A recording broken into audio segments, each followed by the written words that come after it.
Hi అండి, welcome back to my channel devas garden. మేము సుధీర్. ఈరోజు ఫస్ట్ టైం గోవా హార్వెస్టింగ్ అనమాట. మొదటి కాపు ఇది గోవా హార్వెస్టింగ్. నాన్న హార్వెస్టింగ్ చేస్తాం అన్నమాట. కాయలని చూడండి ఎంత పెద్ద పెద్దగా వచ్చినాయి. ప్లాంట్ అనేది చాలా చిన్నగా ఉంది, కానీ కాయలు మాత్రం చాలా పెద్దగా ఉన్నాయి, అలాగే చాలా టేస్ట్గా ఉన్నాయి అన్నమాట. చూడండి కాయలు ఎంత బాగున్నాయి, మంచి రంగు వచ్చినాయి, రెడీ అయినాయి. యాక్చువల్గా నార్మల్ జామకాయలు అనుకున్నాము, కానీ అన్ఎక్స్పెక్టెడ్ థింగ్ ఏంటంటే కట్ చేసిన తర్వాత తెలిసింది అనమాట.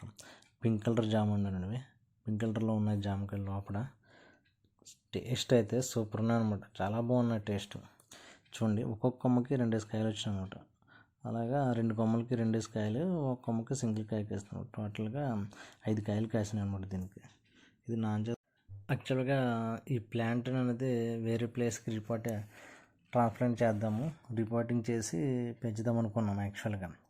కానీ అంత ప్లేస్ లేదు, ప్లస్ కంటైనర్ కూడా లేక ఆగిపోవడం జరిగింది.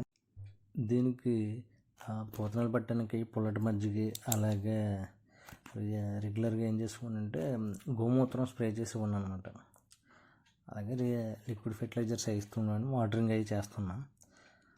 మళ్ళీ పూత అవి నిలబట్టడానికి మాత్రం పుల్లటి మజ్జిగ ఎక్కువ ఇచ్చాను నేను.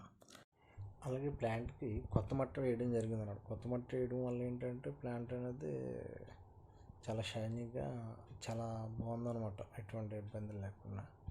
చూడండి కాయలు అనేది ఎంత బాగున్నాయి, పండిపోయినమాట కాయలు అనేది చాలా బాగున్నాయి అన్నమాట. చూసారు కదండి వీడియో కనుక మీకు నచ్చినట్టయితే లైక్ చేయండి. అలాగే కాయ కట్ చేసిన తర్వాత చూడండి ఎలా ఉన్నది, లోపల పింక్ కలర్లో ఉందన్నమాట.